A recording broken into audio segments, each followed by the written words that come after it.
Quelles sont ses chances de l'emporter à un âge qui peut légitimement questionner les Américains? Pour en débattre avec nous ce soir, Amy Potter, qui est porte-parole du Parti démocrate de l'étranger en France, les démocrates abroad, Grégory Portet, professeur à l'ISP et à l'HEIP. Vous êtes un spécialiste des institutions politiques américaines, Pauline Simonet, éditorialiste de BFM TV et ancienne correspondante de notre chaîne à Washington, et Thierry Arnaud, éditorialiste de politique internationale. C'est un problème. Et Amy Potter, pardonnez-moi, je vous interromps, mais vous avez été très patient. Non, mais oui, mais c'est normal. Vous ne pouvez pas ignorer son âge. Mais bien sûr, j'ignore pas son âge, mais vous ne serez pas surpris d'apprendre que je ne suis pas du tout d'accord avec l'idée qu'il aurait pu être devenu non, vous êtes porte-parole des démocrates. Donc depuis 2 ans. Donc, monsieur a raison, il a toujours été gaffeur, il a fait ça à 40 ans comme il le fait maintenant. Autre chose que les gens ignorent peut-être, mais il en parle ouvertement, Joe Biden souffre d'un bégaiement.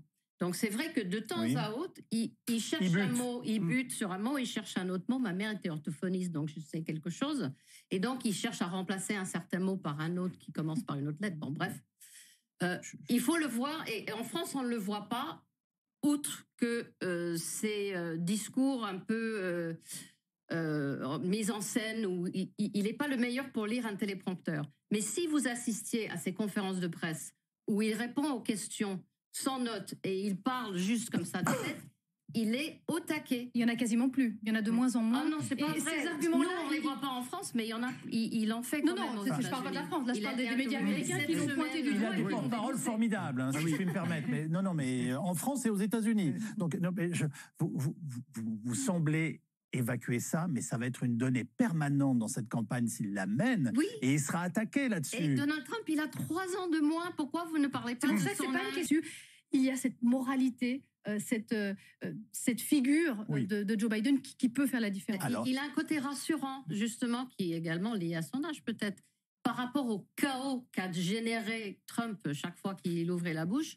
Donc, voilà, les gens en ont marre du drame, du chaos. Ils voudraient être paisibles et avoir un président qui... Dites-moi, Amy Porter, il y a une question qui va être plus cruciale que jamais. C'est qui se représentera à ses côtés comme vice-président ou comme vice-présidente. C'est déjà fait.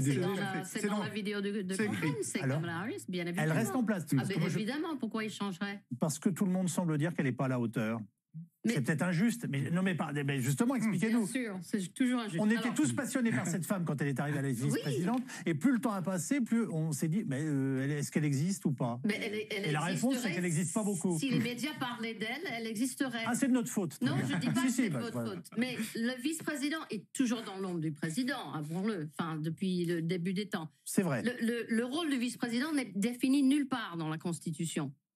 Il est juste là, il ou elle est juste là pour remplacer le président au cas où. Oui. Donc, chaque vice-président définit lui-même comment il va faire. Et en fait, jusqu'à, je dirais, Clinton-Gore, le vice-président était inconnu. Il y a des Américains qui ne peuvent même pas nommer les vice-présidents qui venaient avant. C'était Gore qui avait décidé de prendre l'environnement, le climat comme dossier. Et donc, il a créé pour lui-même un rôle à part. Et ça a continué depuis.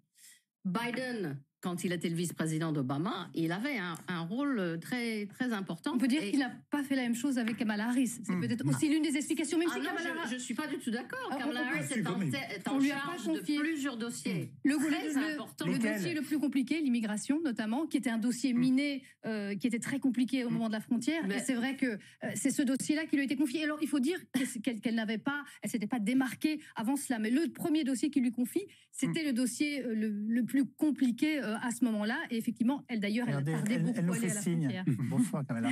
Bon, elle est donc la bonne vice-présidente? Absolument. Et Biden la traite exactement de la façon dont il a été traité par Obama, c'est-à-dire qu'elle est la dernière personne dans la pièce avant qu'il prenne une décision importante. Donc, il la considère véritablement comme un partenaire et je ne suis pas du tout surprise qu'il la garde. Alors, c'est vous qui serez la dernière à intervenir ce soir. Nous avons une arme secrète et ça s'appelle les jeunes.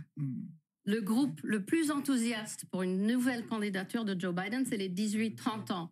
Parce que Joe Biden s'occupe de toutes leurs préoccupations. Le droit à l'IVG, la réglementation des armes à feu, le climat. D'ailleurs, dans le... 16 millions d'étudiants qu'il a plutôt cajolé. Dans la vidéo de sa campagne, il parle beaucoup de l'avenir. Je dirais, en dépit de son âge, il est toujours en train de se projeter à l'avenir pour la démocratie, pour le climat, pour les droits de vote, pour les droits, les différentes libertés. D'ici 2024, 8 millions d'ados vont avoir 18 ans. Les 18-30 ans votent massivement démocrate à 75 à 80%. Je ne vous dis pas que tous les 8 millions vont voter, mais pour ceux qui vont voter, je pense qu'on va récupérer 2 à 3 millions de votes de plus que la dernière fois, qui était déjà une marge de 7 millions.